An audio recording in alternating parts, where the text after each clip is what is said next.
Tidak terasa 10 tahun sudah berlalu masa kepemimpinan Presiden Haji Joko Widodo. Namun, bukan berarti semua sia-sia dan tidak mendapatkan hasil. Selama masa kepemimpinan Jokowi, pamor Indonesia di dunia internasional melesat dan melambung tinggi. Sehingga citra Indonesia juga ikut terdongkrak sebagai negara yang berpengaruh. Oleh sebab itu, banyak negara yang dulu dapat meremehkan Indonesia, kini berbalik 180 derajat dengan memberi penghormatan yang besar kepada negeri Zamrud Khatulistiwa ini. Hal tersebut dapat tercermin di hari yang sangat cerah pada pelantikan Prabowo Subianto, yang melanjutkan tongkat estafet kepemimpinan Presiden Jokowi.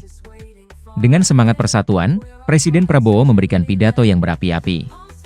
Seakan menegaskan bahwa bangsa Indonesia akan terus bergerak maju tanpa kompromi dengan menggandeng siapa saja yang ingin maju secara positif.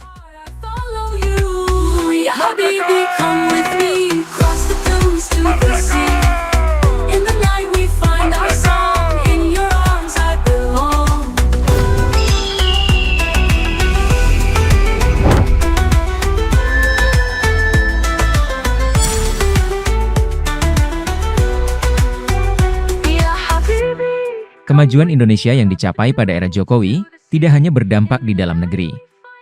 Akan tetapi pengaruhnya juga terasa hingga keluar. Khususnya negara-negara di kawasan dan negara-negara besar berpengaruh. Di sekitar kawasan sendiri, negara yang dulunya lantang mengusik kedaulatan Indonesia seperti negara-negara di Oseania, kini sudah merapat ke Indonesia. Bukan hanya tidak ingin bermusuhan, akan tetapi sudah sampai pada tahap ingin bekerja sama lebih intensif. Papua Nugini misalnya, negara yang dulu gencar menampung organisasi Papua Merdeka, sekarang sudah berbalik arah dan sangat akrab dengan Indonesia. Begitu juga negara lainnya seperti Vanuatu yang terkenal paling vokal dalam menyuarakan Papua Merdeka, saat ini sedang berusaha merajut kembali hubungan baik dengan Indonesia.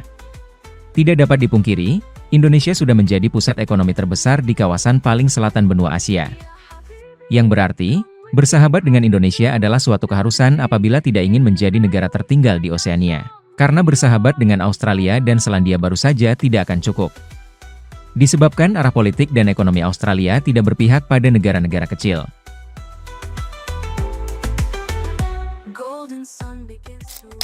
Perdana Menteri Negara Merdeka Papua New Guinea, Yang Mulia James Marape, MP. Perdana Menteri Kepulauan Solomon, Yang Mulia Jeremiah Manele, MP.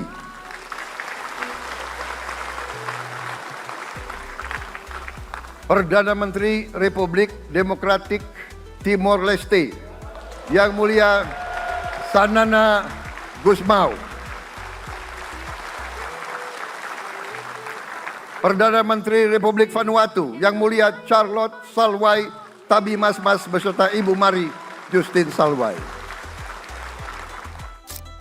Semakin tertariknya negara-negara Oseania pada Indonesia, tentu saja akan menimbulkan dampak yang positif. Selain memblokir tindak tanduk organisasi Papua Merdeka. Hal ini juga dapat dimanfaatkan Indonesia untuk melebarkan sayap pengaruhnya di wilayah timur. Karena seperti yang kita ketahui, negara-negara yang ada di wilayah timur Indonesia sejatinya memiliki potensi yang cukup besar di banyak bidang. Indonesia dapat menggunakan jasanya yang sudah cukup mumpuni untuk membangun infrastruktur pada kawasan tersebut, sehingga kedua belah pihak mendapatkan keuntungan, serta menimbulkan program jangka panjang dalam memaksimalkan potensi yang ada. Era Presiden Prabowo adalah era di mana Indonesia harus jeli memanfaatkan peluang. Karena akan lebih banyak negara yang mengajak bekerja sama. Bayangkan saja, mulai dari negara yang dulunya sangat membenci Indonesia, kini siap bergandengan tangan dalam menatap masa depan yang lebih baik. Berbicara negara-negara di Oseania, Indonesia sebenarnya adalah negara yang paling berpotensi untuk menjadi mitra utama. Karena letaknya berdekatan, dan memiliki sumber daya alam serta sumber daya manusianya yang sangat melimpah.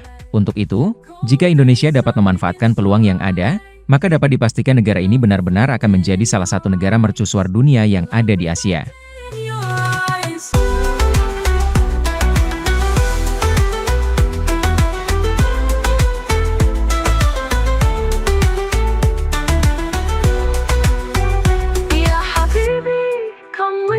Across the dunes to the sea, in the night we find our song, in your arms I belong. Kedekatan Indonesia dengan raksasa China juga sebenarnya menjadi keuntungan tersendiri, yang membuat Indonesia tidak lagi merasa sendirian apabila menjalankan kepentingan yang bertentangan dengan negara-negara barat. sehingga Indonesia cenderung lebih bebas untuk melebarkan sayapnya, terkhusus di negara-negara sekitar kawasan. Seperti Asia Tenggara, Oseania, bahkan Australia.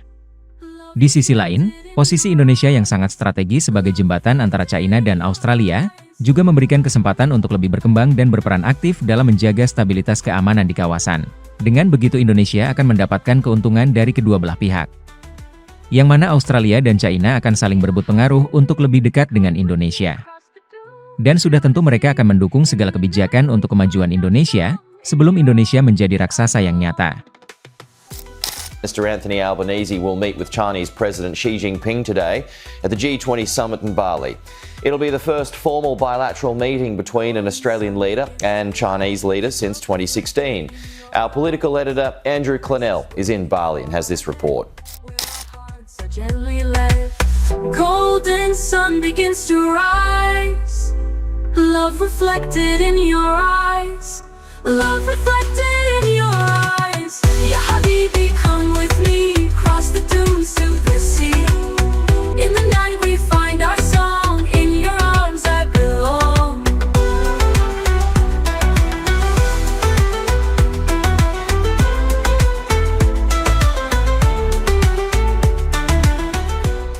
Walaupun Indonesia menganut politik bebas aktif, namun tidak dapat dipungkiri bahwa kekuatan politik Indonesia lebih condong pada negara-negara Blok Timur. Hal ini sangat bisa dimaklumi, pasalnya hanya negara Blok Timur seperti Rusia dan China yang selalu setia berada di samping Indonesia ketika dalam kesulitan. Lagi pula zaman bergerak begitu dinamis, sehingga di era sekarang China yang telah menjadi raksasa Asia, dirasa adalah sahabat yang tepat dalam menunjang kemajuan negara. China yang tidak pelit teknologi dapat dijadikan mitra utama, di samping Indonesia yang terus bergerak melakukan pendekatan kerjasama baru dengan negara-negara seperti Oseania dan Afrika. Dengan begitu lambat laun Indonesia akan menjadi negara yang memegang pengaruh paling kuat di kawasan Oseania, Australia, dan Asia Tenggara. Sebagai sahabat dekat, sekaligus negara yang paling disegani dan diperhitungkan. Karena menjadi sentral yang dapat mempengaruhi segala aspirasi dan kepentingan. Golden sun begins to rise. Love reflected in your eyes. Oasis waiting far ahead, where our hearts are gently led.